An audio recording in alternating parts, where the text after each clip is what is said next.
I'm Jared Bowen, coming up on Open Studio as he opens an adaptation of Chekhov's The Cherry Orchard starring Mikhail Baryshnikov. We speak with Ukrainian director Igor Golyak. Plus, we walk the runway looking at the fashion of Patrick Kelly. In the hats, you'll see so many hats and accessories in the exhibition. So you see those influences of his upbringing in the South. And our roundup of what to see in arts this week. It's all now on Open Studio.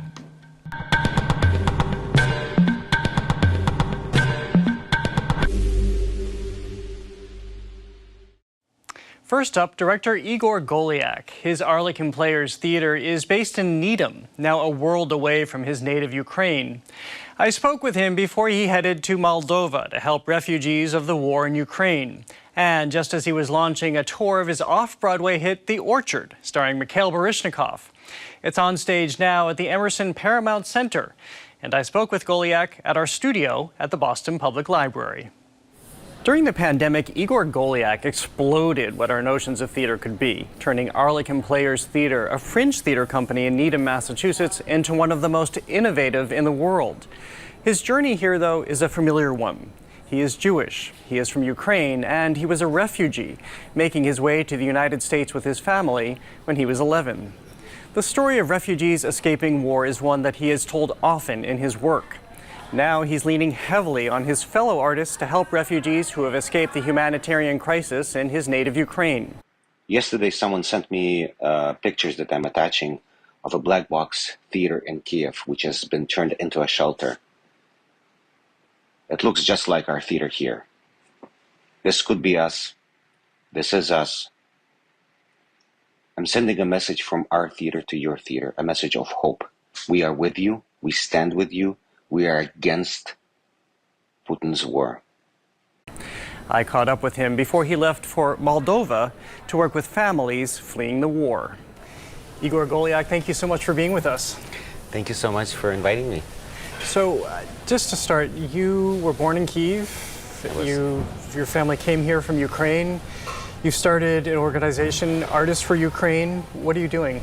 We're actually going over there. There's 7 artists, 2 from Boston, including myself, and 5 from New York, and we're going over there to Moldova to spend some time there working with refugees. And is this all arts-based? Is that what's fueling what you'll do when you get there?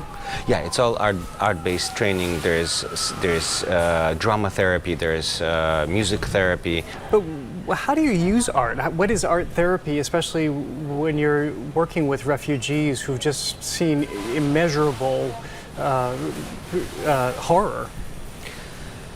Well, I think there's a bunch of different things that are involved.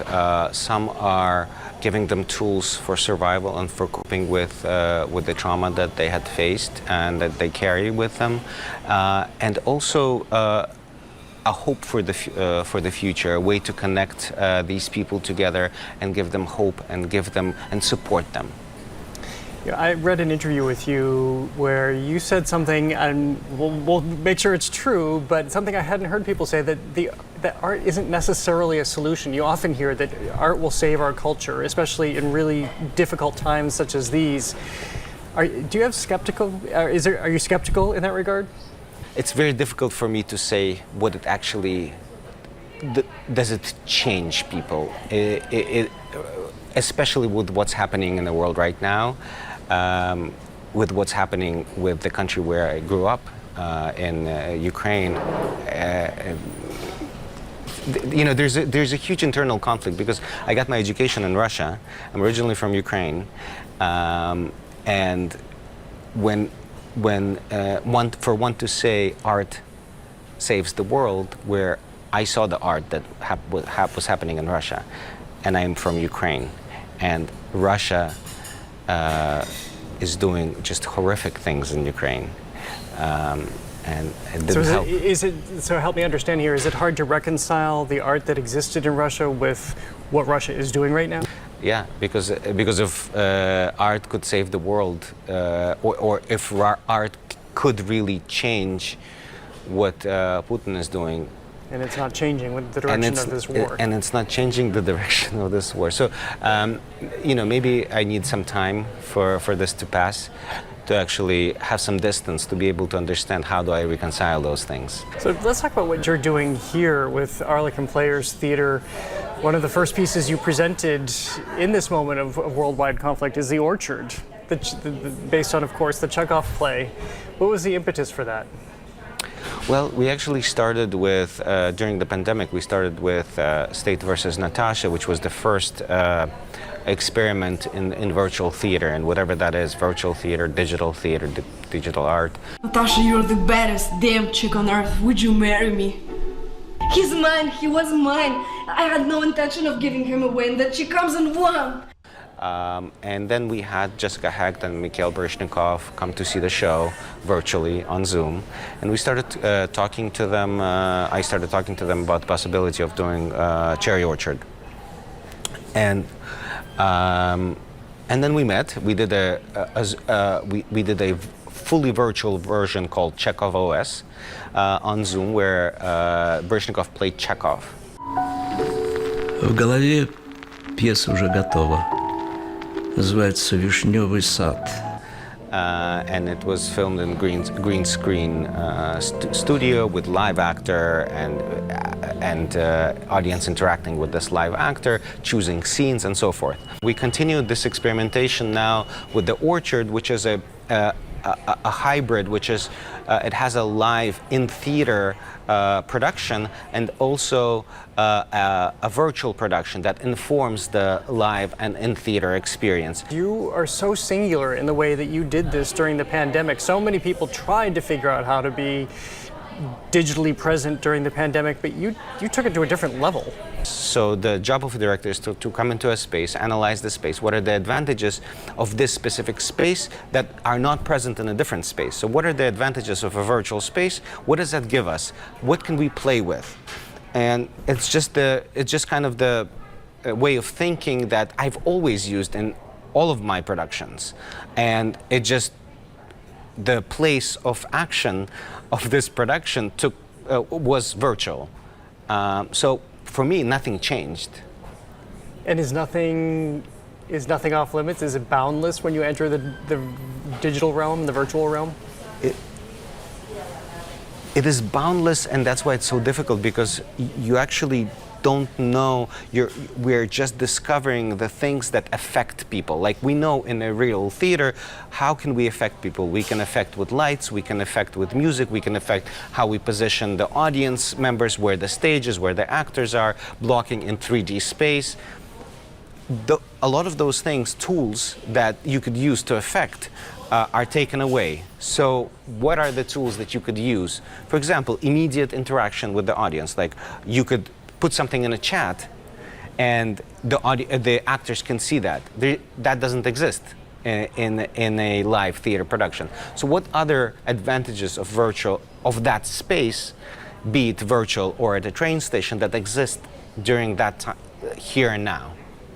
Do you go back to traditional theater after this, or is that done for you, and now it's this new hybrid mode? It's just you keep pushing in that realm? I'm interested in experimenting with the virtual, the hybrid. We've had a bunch of successes and we've had some failures, and we're learning and we're continually moving. For me, like, conventional theater doesn't really exist. Like theater either sparks something, be it virtual or live in person, or it doesn't. Like there's no other thing. There's no other theater. It's either it either comes together and makes people connect and makes people feel something and embraces something, or it doesn't. And it could be anywhere. It could be on top of this building. Or in my living room, as I enjoyed a couple times during the pandemic. Or in your living room. Yes. All right, well, Igor Golyak, always great to speak with you. Thank you so much. Thank you so much. Thank you.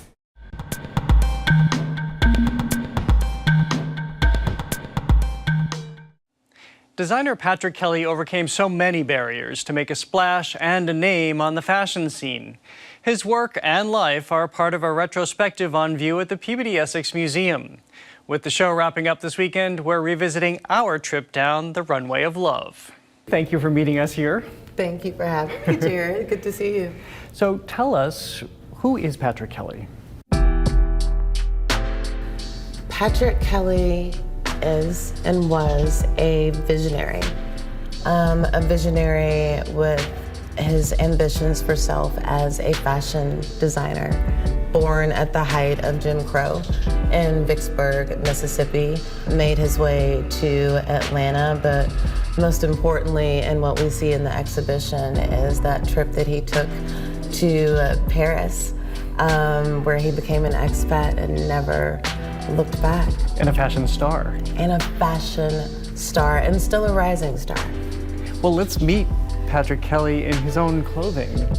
We wanted to make sure people met the originator of some of those design inspirations and influences, which were his matriarchal muses, his mother, his grandmother, and so many other Black women in the community. He grew up watching what they did and loved it. Absolutely, and he comments often on, Yves Saint Laurent has nothing on, the front of a church in the South on Sunday.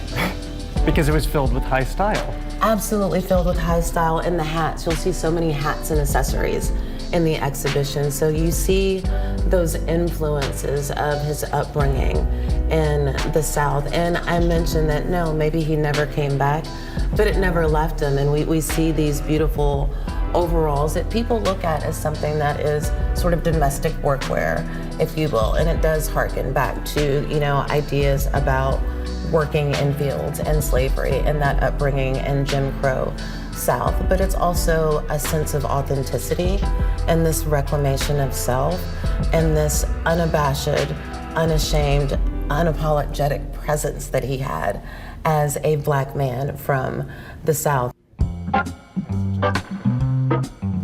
You love this particular. Like, who does a turtleneck bodysuit in black and red with a tulle train for bridal with the candy box hat, right? And then it's kind of everything, the bows, the roses, the sweetheart neckline. It's also the epitome of the 80s. What's happening here? What's happening here is the freedom of the 80s to wear a t-shirt and tights and pumps and it be a complete ensemble. Just sunglasses, Mona Lisa earrings, good to go.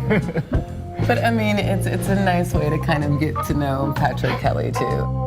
And a unicorn horn. And a unicorn horn. Everyone needs a unicorn horn. That's not easy to say, unicorn horn. Unicorn horn, it's not, but we did well. You did, I did not.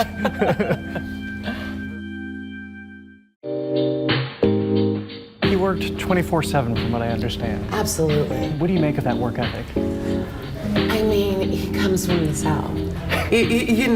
That's a sentiment that you think about. You work hard and you're rewarded, and he was well aware of all of the potential challenges that laid ahead of him. Here we see Patrick Kelly. Yes. And there's this giant, before we talk about the clothes more, yes, there's this giant smile. We see the joy in all of his clothes. Of course. It's just synonymous with the man, with the creation, the art. It is. Anyone that encountered Patrick talked about the joy that he imparted on his work and wanting to make sure that people felt loved. He talks about his mom was like, no one's gonna pay attention to Black women. He's like, I'm going to, and I'm gonna make sure they feel loved. Where did teddy bears and buttons come into his work? We have to talk about the buttons first. He brought that to his original designs and thinking about the way that his mother and his grandmother took these collections of buttons, these jars of buttons that they would have. And it's like, maybe they don't match, but we can fashion the identity that you want to present. And you see that in a lot of the accessories. You think about the teddy bears, those things that offer a sense of warmth. There's a sense of domesticity and interiority. Patrick's inviting you into his personhood as a human being and then as a designer. And then again, a lot of this exuberance that we see is that Black queer joy. And we see it taking the shape in certain forms of resistance as well, and kind of pushing down certain stereotypes and tropes too. Theo, here we arrive at the end of the show with this really striking dress. How did you land on this being the lasting image? I mean, it is a lasting image, right? And it's something that, it is a salute to heartstrings, and it really acknowledges that this was a career that ended a bit too soon. And we think about HIV and AIDS in the 80s, and we think about kind of the whole cusp of the conversation we've been having with this exhibition and this beautiful presentation of joy, even though there is a bit of an underlying current of pain. And you see with this salute and this tribute with DIFA, based in Atlanta, and fundraising for the HIV and AIDS crisis and epidemic. How old was he when he died? He's 35. How much do we see his clothing alive today out on the streets? Oh, if you take a spin through the exhibition and you see the evolution of creativity and expression and access as well. We were talking about the buttons earlier, and Patrick Kelly taking exactly what he had at his fingertips and fashioning that into what we could obviously call an empirical legacy in fashion. You know, we look at Jeremy Scott, Virgil Abloh, Kirby John Raymond. We look at all of these people that have engaged with his inspirations. And going back to Josephine Baker, we see that every day now. And again, we were talking a little bit about how it used to be something that was a discussion of elitism or class, if you will, to upcycle objects or clothing. And now we see that as kind of, you know, la mode du jour with upcycling fashions. And that's one of the truest expressions. And Patrick Kelly managed to fashion that into, again, a historical yet contemporary design empire that we see every day. Teddy bears, buttons, and beyond. Thank you so much. Thank you, too.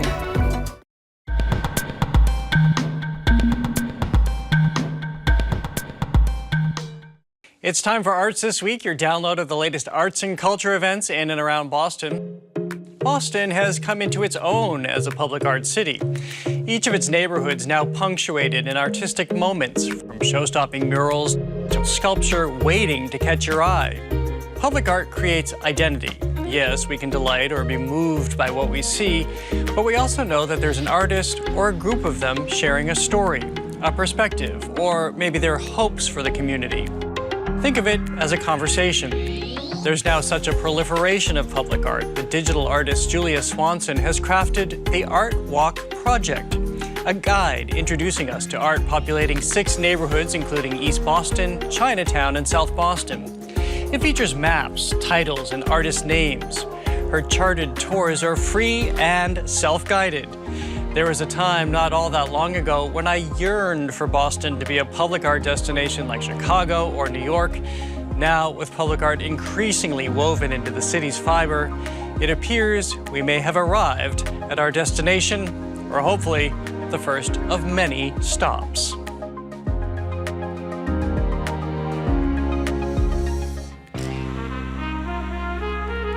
The late 2-time Pulitzer Prize-winning playwright August Wilson committed himself to what came to be known as the Century Cycle, plays examining Black life in each decade of the 20th century.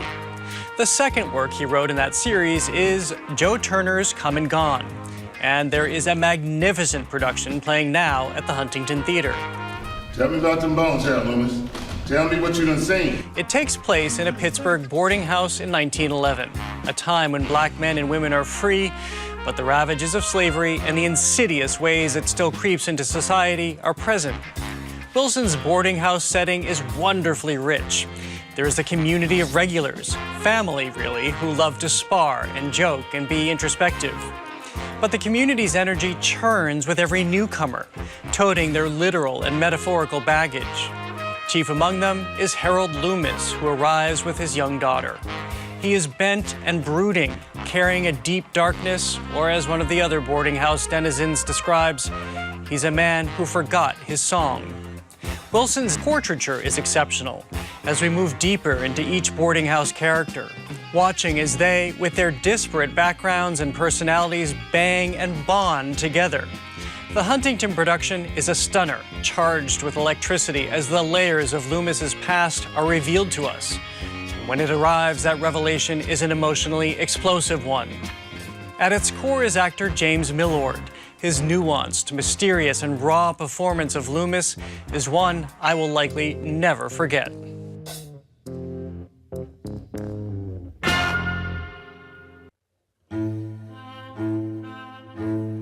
This is a golden time to visit the Isabella Stewart Gardner Museum. It's presenting the largest gathering of shimmering work by Italian Renaissance artist Simone Martini ever assembled in the U.S. In the 1300s, Martini was a painter to popes, princes, and aristocracy. He commemorated Christian figures and themes in halos and ornaments of gold. 700 years later, his manipulation of gold is still entrancing. The intricate shading and etching, how he used gold for glow, for glistening, or to toss around light. The exhibition then launches us from Martini's golden age to three contemporary artists using the metal to their own effect. They are Kehinde Wiley, whom you might recall for his portrait of President Barack Obama, Stacy Lynn Waddell, and Titus Kaphar. Kaphar uses gold in a series of portraits of black men titled The Jerome Project. They're all men with the same first and last name who've been incarcerated. Their faces made radiant by a Martini-esque arc of gold. What we can see of their faces, that is, because Kaphar also uses tar to swallow their images, the amount of tar corresponding to the length of their incarceration. The entire exhibition is energizing for the way in which it refuses to allow the Renaissance works to remain relics of the past. How they're instead a channel which today's artists are putting to use with an urgency and immediacy.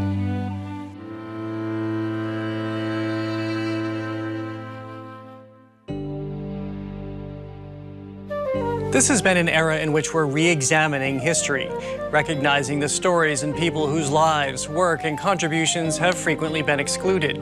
It's fitting, then, that the Concord Museum, which is literally situated at the center of so much of the country's history, should complete its recent renovation and expansion with a more expansive look back. You will still find Ralph Waldo Emerson's chair and Louisa May Alcott's tea kettle, but also the looking glass of an enslaved person, a sculptural representation of Indigenous peoples' legacy by Native American artists. The Concord Museum has a dizzying array of artifacts from the country's early days and its foundational thinkers.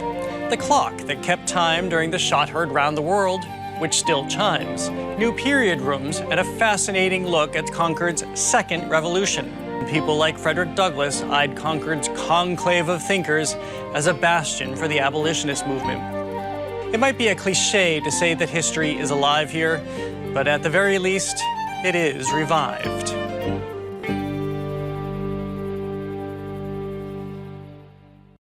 Now my pick for what to see next week, a show cleverly summed up in the lyrics, divorced, beheaded, died, divorced, beheaded, survived.